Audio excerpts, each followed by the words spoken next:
코로나19 팬데믹 이후 여러 제약회사에서 mRNA 백신에 대한 관심이 증가하고 있습니다.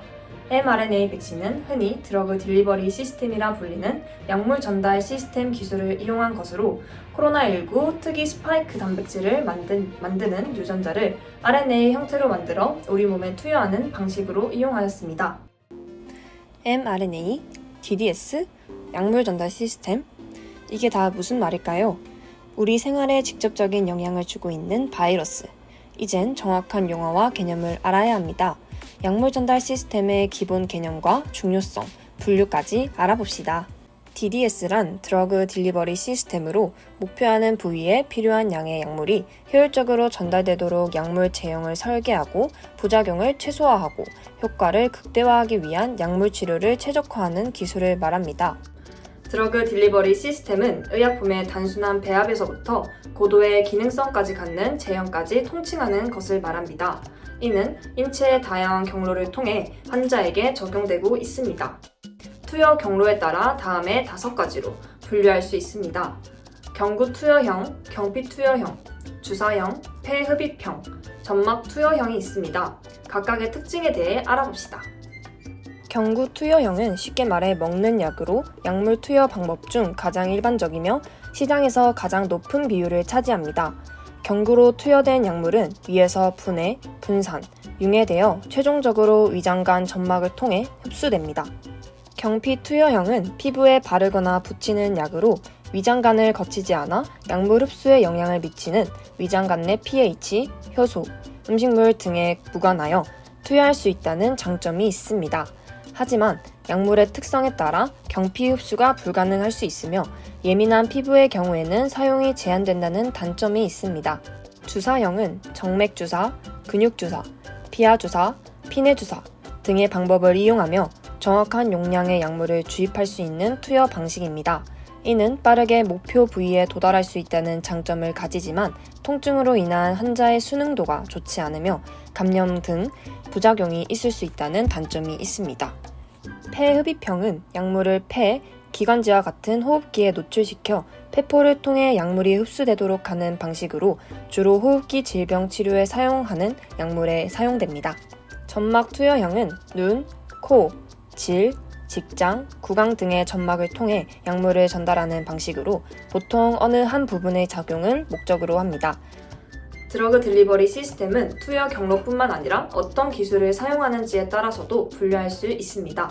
크게 고분자를 이용하였는지 융합 기술을 이용하였는지에 따라 분류가 가능합니다. 먼저 고분자를 이용한 약물 전달 시스템은 원하는 약물의 주변을 고분자 물질로 둘러싸아 원하는 표적의 물질을 전달하는 것을 말합니다. 이에 이용되는 고분자로는 합성 고분자, 단백질, 리포솜, 항체 등이 있습니다. 이를 어떤 원리에 따라 이용할까요? 이러한 고분자들과 약물을 공유결합시키거나 캡슐 형태로 만들어서 이용합니다. 각각의 특징에 대해 간단하게 알아볼까요? 먼저 폴리에틸렌 글라이콜이나 폴리글루타메이트와 같은 고분자 물질을 사용하는 고분자 약물 결합체는 한 번에 링크될 수 있는 약물의 양에 한계가 있거나 우리 몸에 축적될 수 있다는 위험성이 존재합니다. 하지만 일부 제품들은 상업화에 성공하였으며 이 문제를 보완하기 위해 생체 내 면역 반응이 거의 없는 히알루론산을 이용한 제품도 등장했습니다. 하지만 이 또한 변감기가 빠르다는 단점이 있어 추가적인 연구들이 진행 중에 있습니다. 단백질 약물 결합체는 약물과 단백질 사이의 이온 결합을 통해 운반 가능한 약물의 양을 증가시킬 수 있으며 약물을 전달하고 난 후 우리 몸에 단백질이 남아있어도 대사 반응을 통해 보통의 단백질로 대사체가 될 수 있기 때문에 위험성을 보이지 않는다는 특징을 가집니다. 리포솜은 지질 이중층을 포함하는 운반체로 바깥쪽의 이중 지방층이 중앙의 수용성 공간을 에워싸고 있는 형태를 보입니다. 리포솜은 약물 투여량이 많고 특정 세포, 조직 등을 표적화한 전달이 가능하다는 장점을 보입니다. ADC라고도 부르는 항체 약물 결합체는 약물 단클론 항체, 항체와 약물을 연결하는 링커를 포함한 3가지 구성 요소로 구성되어 있습니다. 이는 항암제를 항체에 바인딩시킨 후 원하는 표적암의 항원을 인식시켜 항암제의 효과를 보는 것입니다. mRNA 코로나19 백신인 화이자와 모더나의 개발에도 이러한 고분자를 이용한 DDS가 활용되었습니다. 최근에는 고분자량을 가지는 단백질, 펩타이드, 핵산 치료제 등을 포함하는 바이오 의약품이 중요해지면서 바이오 의약품들을 치료제로 개발하기 위한 DDS 기술 개발 필요성이 증대되고 있습니다. 다음으로 융합 기술을 이용한 약물 전달 시스템입니다. 이는 다양한 학문을 접목시킨 것으로 대표적으로 나노 캡슐 기술이 있습니다. 나노 캡슐의 구성 요소로는 고분자 껍질과 내부심이 있는데 핵심 원리는 특정 온도에만 녹게 하거나 항원항체 반응으로 목표하는 지점에서만 터지도록 하여 원하는 특정 부위에서만 작용할 수 있도록 캡슐을 변형하는 것입니다. 의료 분야의 발전에 따라 약물 전달 시스템도 빠르게 성장하고 있으며 환자 개개인의 질환이나 신체적 특성에 따른 다양한 시스템이 많이 등장하고 있는 요즘 국내에서는 관련 임상시험이 아직은 부족한 실정입니다. 오랜 기간과 많은 비용이 필요한 신약 개발과 비교했을 때 약물 전달 기술을 통해 기존 약물의 제형을 변화시켜 효과를 볼 수 있는 이 연구 분야는 확실히 눈부신 전망을 보이고 있습니다. 앞으로 약물 전달 시스템 연구가 활발하게 이루어져 여러 질환의 치료 방법으로 활발하게 쓰이길 기대합니다.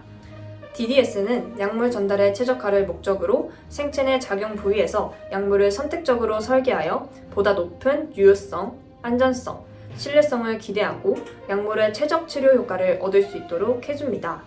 이러한 DDS는 췌장암, 뇌종양, 간암 등 난치성 암들의 치료, 뇌질환의 특정 약물 전달, 면역 치료 증강 등 아직 임상에서 해결되지 못한 여러 난제를 해결하여 의료 환경에 새로운 방향성을 제시해 줄 것으로 기대됩니다.